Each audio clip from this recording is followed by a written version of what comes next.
തദ്ദേശ തെരഞ്ഞെടുപ്പ് ഫലം LDF പ്രതീക്ഷിച്ചതല്ലെന്ന് തുറന്ന് സമ്മതിച്ച് മുഖ്യമന്ത്രി പിണറായി വിജയൻ. വീഴ്ചകൾ പരിശോധിച്ച് തിരുത്തൽ നടപടികൾ സ്വീകരിക്കുമെന്നും അദ്ദേഹം വ്യക്തമാക്കി. തെരഞ്ഞെടുപ്പ് തിരിച്ചടിയുടെ പശ്ചാത്തലത്തിൽ മാധ്യമങ്ങളെ കണ്ട മുഖ്യമന്ത്രി ശബരിമല വിവാദം മുതൽ വെള്ളാപ്പള്ളി നടേശനുമായുള്ള അടുപ്പം വരെ നീളുന്ന വിവിധ വിഷയങ്ങളിൽ തന്റെ നിലപാട് വ്യക്തമാക്കി. തെരഞ്ഞെടുപ്പ് ഫലം വിശദമായി പരിശോധിക്കുമെന്നും എവിടെയാണ് പിഴവ് പറ്റിയതെന്ന് കണ്ടെത്തി തിരുത്തുമെന്നും മുഖ്യമന്ത്രി പറഞ്ഞു. ശബരിമല വിഷയം LDFനെ ബാധിച്ചിട്ടില്ല എന്നതിന് തെളിവാണ് പന്തളം നഗരസഭയിലെ BJPയുടെ തോൽവിയെന്ന് അദ്ദേഹം അവകാശപ്പെട്ടു. ശബരിമല ഏറ്റവും കൂടുതൽ ബാധിക്കേണ്ട പന്തളത്ത് BJPക്ക് ഭരണം നഷ്ടപ്പെട്ടത് ജനങ്ങളുടെ കൃത്യമായ വിലയിരുത്തലാണെന്നും അദ്ദേഹം കൂട്ടിച്ചേർത്തു. ശബരിമല വിവാദം LDFന് എതിരെങ്കിൽ പന്തളത്ത് തിരിച്ചടി വേണ്ടേ? കൊടുങ്ങല്ലൂരും നേട്ടമുണ്ടാക്കി. ശബരിമല വല്ലാതെ ബാധിച്ചില്ല. അതും ഒരു കാരണം ആയിരിക്കാം.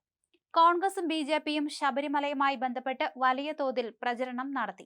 സർക്കാരിന് ഇക്കാര്യത്തിൽ ആശയക്കുഴപ്പം ഉണ്ടായിരുന്നില്ല. തട്ടിപ്പിൽ ശക്തമായ നടപടി സ്വീകരിച്ചു.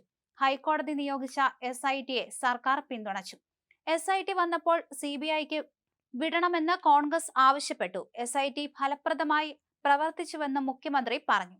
തലസ്ഥാന കോർപ്പറേഷനിലെ LDFന്റെ പരാജയത്തിന് പിന്നിൽ UDF BJP അവിശുദ്ധ കൂട്ടുകെട്ടാണെന്ന് മുഖ്യമന്ത്രി ആരോപിച്ചു.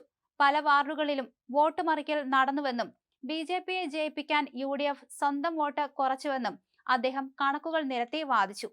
തിരുവനന്തപുരം കോർപ്പറേഷനിൽ കൂടുതൽ വോട്ട് നേടിയത് LDF ആണ്.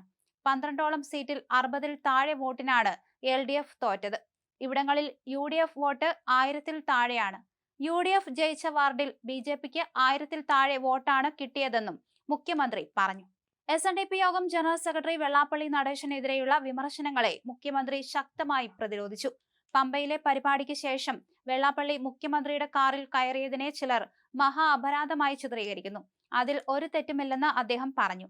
വെള്ളാപ്പള്ളിയുടെ വിവാദമായ ന്യൂനപക്ഷ വിരുദ്ധ പരാമർശങ്ങളെ പൂർണ്ണമായി തള്ളാൻ മുഖ്യമന്ത്രി തയ്യാറായില്ല. സമുദായ നേതാക്കൾക്ക് അവരുടെ അഭിപ്രായം പറയാം എന്നായിരുന്നു മറുപടി. ഇതിന് വെള്ളാപ്പള്ളി തന്നെ വിശദീകരണം നൽകിയിട്ടുണ്ടെന്നും അദ്ദേഹം കൂട്ടിച്ചേർത്തു. UDF വോട്ട് BJPക്ക് പോയതാണ് പലയിടത്തും LDFന് വിനയായത്.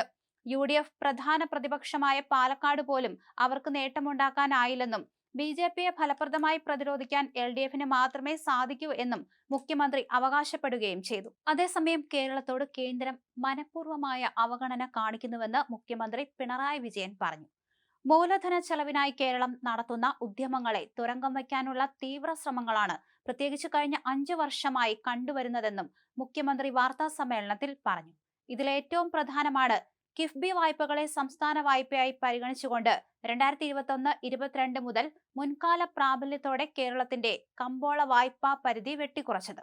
ഗ്യാരണ്ടിയും വായ്പയും രണ്ടാണെന്ന് 1999-ൽ റിസർവ് ബാങ്ക് വ്യക്തമാക്കിയിട്ടുണ്ട്.